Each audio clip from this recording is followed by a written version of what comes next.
Hey everybody, and welcome back to Concept Journey. I'm André Pelaes, and this is episode 15. Okay, so for this episode, I'm gonna show you a process that I'm not very comfortable with. Since last week I showed you guys my daily habits, something that I'm very used to do. This time around, I'm gonna show you something that, to be quite honest with you, this is the first time that I do it on a more serious level, and that's a speed painting / photobashed technique. As you can see, I started with a picture to use as a background, and I'm already painting on top of it. This picture was taken by Noah Bradley, and you can get it on his Gumroad. And all the pictures that I will use during the creation of this image are free for commercial use. At least they were when I got them. And this one is from Noah Bradley, and the other ones will be from photobashed.org.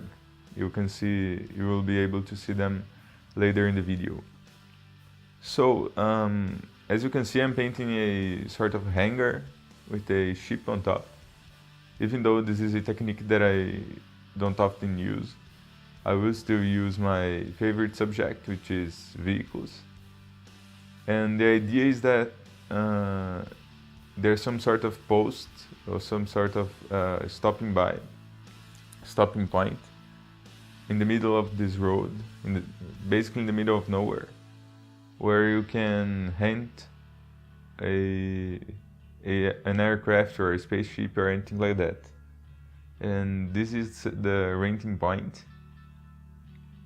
And even though I'm using a process that uses photos and that makes the design process very easy, I'm still painting a lot of it, because the design needs to be there before the textures and the details that the photos will add get in. Otherwise, your design will be kind of lost in the middle of all those textures and all those details that the photos will give you.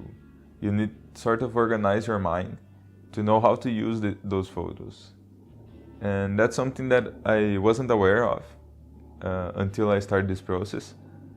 Because it's very easy to lose yourself when you are doing this kind of process. It's very easy to just keep adding photos and letting go of the design way of thinking, creating just a beautiful image. Because manipulating photos, it's very easy if you have at least a basic knowledge of the fundamentals.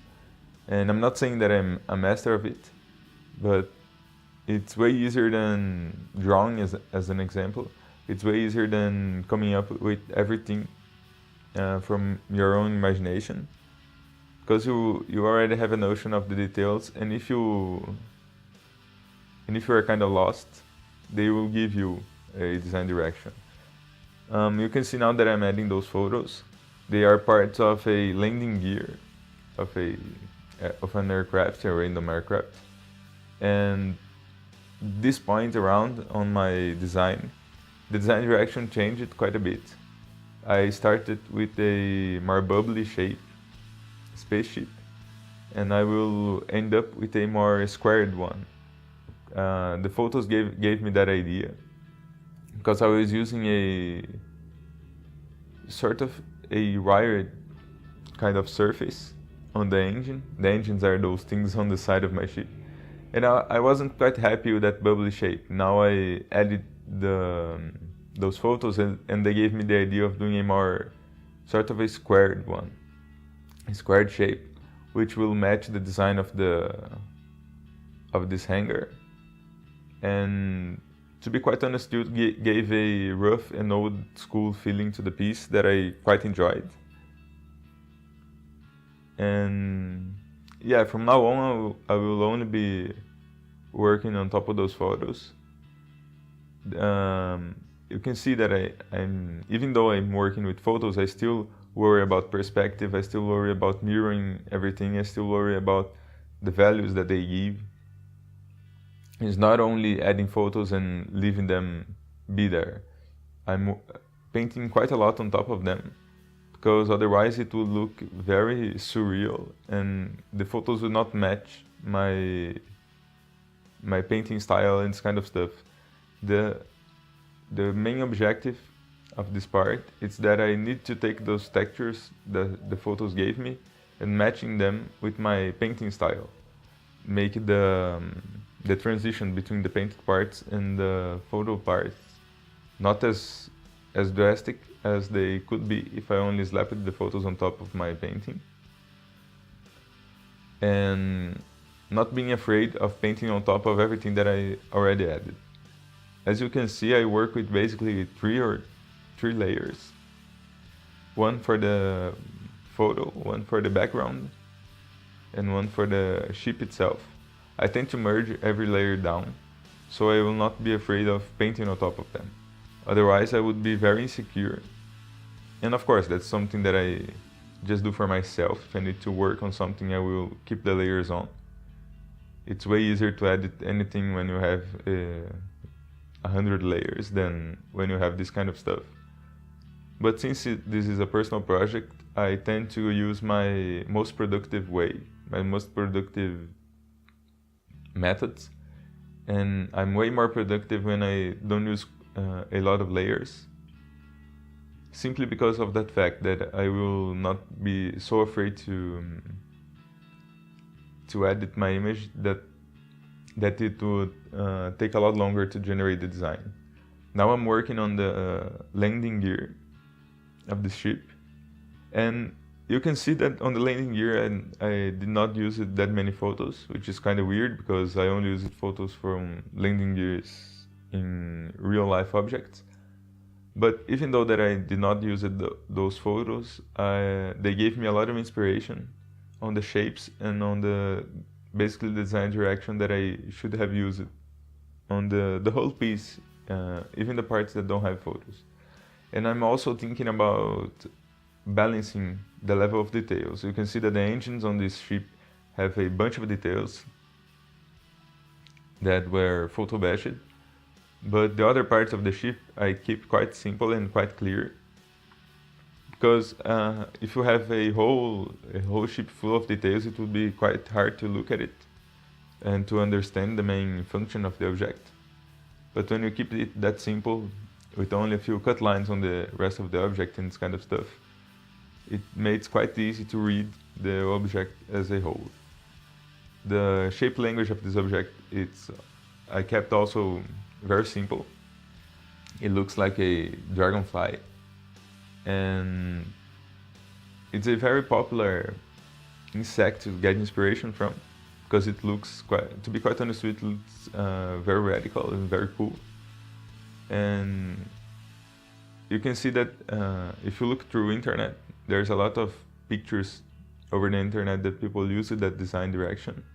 As an example, there's the Oblivion movie with Tom Cruise, where Daniel Simons, which was the designer of the ship that Tom Cruise uses in that movie, the inspiration for that ship was also a dragonfly.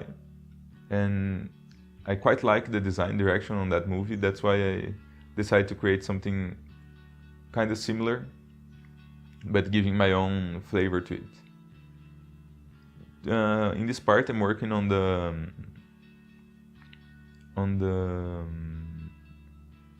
landing post, and basically at this point I wasn't really happy with that. I'm doing a post sign as if this was a renting station where you can check the post before renting the spaceship. And you can see that the detail level on the walls of this post, they were not quite up to the level of detail of the rest of the image. And that's what I was talking about before, when the level of detail of the photos that you add and the level of detail where the parts that you painted on, they need to be quite similar in order for the image to work. And I will be adding a couple of photos extra just to fix that problem in this image. I'm working on just working the contrast on the ship before doing that. And now you can see that I'm picking up a bunch of photo to add to that wall.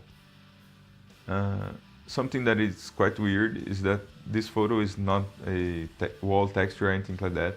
That is a part of a tank, war tank, that I just use it to give a nice texture to this wall, and I really like the end result. It looked quite military. Of course, it's a tank, but yeah. And that's gonna be it for today, guys, and I hope you liked the video. If you do, don't forget to give the video a like and to subscribe if you want to see more of my work. Also, please don't forget to share this video if you find it useful. It would really help me out to grow this channel. If you have any comments, suggestions, or tips or anything like that, please leave them in the comment section below the video. And remember to follow my social media, which I'll be leaving links for in the description, to see more of my work. And that's gonna be it. I hope to see you guys next week, and thank you for watching.